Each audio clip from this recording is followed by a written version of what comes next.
and fetched him out. Look at your neighbor and say, he fetched him out of the house of Machar and the son of Eliel from Lodebar. Now some of y'all Bible scholars probably know how to say those words better, but you get the drift. Now when Mephibosheth, the son of Jonathan, the son of Saul, was coming to David, he fell on his face and did reverence. And David said to Mephibosheth, and he answered, he said, behold thy servant. And David said to him, fear not, I will surely show you kindness for Jonathan thy father's sake, and will restore, say restore, all the land of Saul thy father, and thou shalt eat bread at my table continually. Look at your neighbor and say, keep your feet on the table.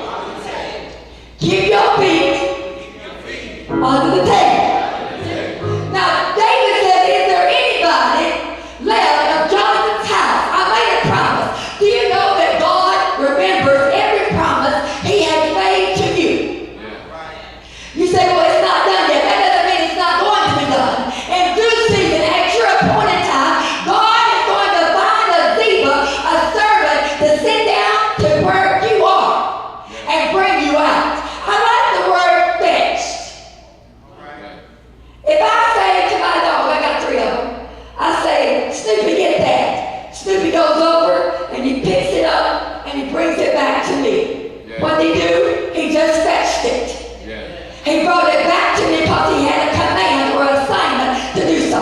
Now, I like to think of Ziba as the Holy Ghost. Here is Mephibosheth down in Lodebar, and he doesn't have the strength to get up. He doesn't have the strength to go on. There's some of you here, you don't have the strength to change your situation. You don't have the strength to get up. You don't have the strength to get out. But I'm telling you that you are in a great place to have a disability. You are in a great place to have a disfigurement, to be crippled. You are in a great place because the Holy Ghost is sending me here today as Ziba was sent down to Lodebar to fetch you out. If you are fetched, guess what? You don't have to have any strength or any ability of your own. You are being fetched. This has no ability in itself. All it can do is lay there and say, I need somebody, come get me. Somebody come get me. I want to go back to the master. Somebody come fetch me out. So God sends his spirit, and by his spirit, the power of the Holy God, you are picked up.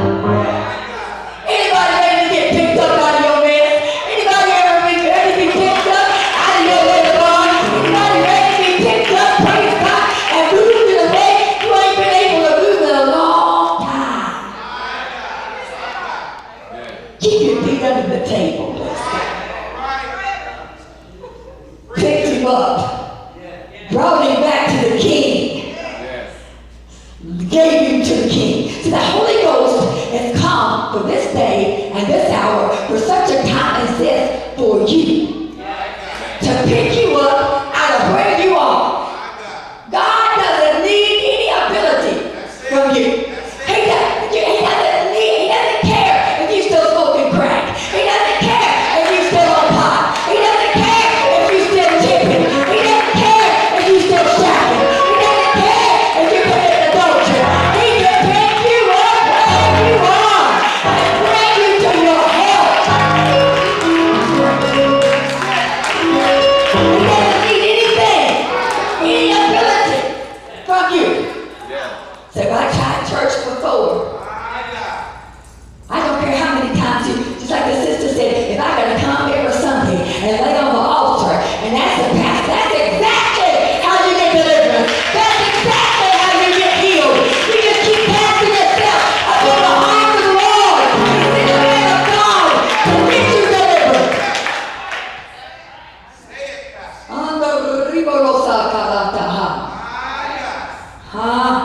I feel something good up in here now. And so the Holy Ghost brings you to the King. What did Mephibosheth do? He fell down and he said, oh, King, I'm such a, what do you want to do with an old dead dog such as I? Not just a dog, but a dead dog. I mean, when you got a dead dog, I got a miniature Dachshund. He's this tall and he's that wide. And he's 17 years old. And he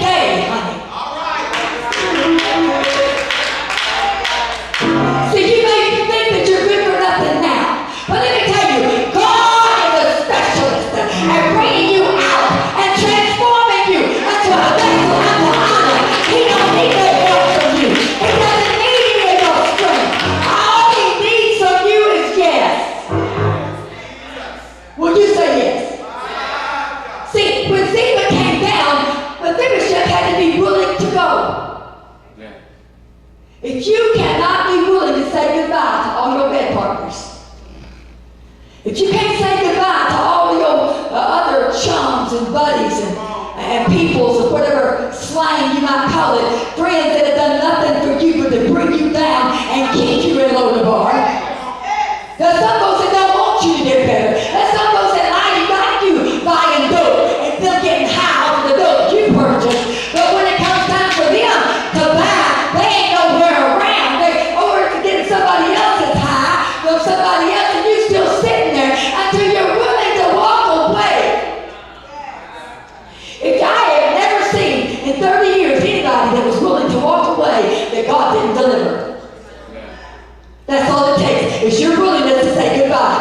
Mr. Shep got up out of that mess and he said goodbye, crippled inability, goodbye depression, goodbye lack, goodbye worry, goodbye all these things that he had lost, goodbye to loss, goodbye to failure, goodbye to all of that. I am going to the Father. He gets to David and he's so humbled. David brings him in. And he said, I want to show you kindness. I want you to sit at my table continually. That's why we got to keep our feet under the table. If we keep that part in us that is damaged under the king's table, all the people are going to see is a man of God or a woman of God that God is transforming and is working for his glory and bringing glory out of their life. They can't see that part that's damaged. It's under the feet of grace. It's under the table of mercy. It's under that. Nobody can see it. You see, if I had a boogered up leg, and as long as I kept it under the chair, and I sat at the table, you would never know how I was messed up. You would never know who dropped me. You would never know I was even dropped. You would never know I had a problem getting around. You would never know it because God covers it in grace. God covers it in mercy. God covers it in the anointing of God and makes us able to stand no matter what's going on in our lives. Amen? Look at your neighbor and say, keep your feet under the table. God, do you know that God has prejudged you and I? He has before. The Bible says he loved us from our mother's womb. He has prejudged and thought about you before you were ever born. And it's not God's good pleasure to see Mephibosheth stuck down there in Lodebar just trying to get along when he wanted to bring him out. I'm telling you today, God wants to bring somebody out today. He wants to set you on high. He wants to begin to work in your life.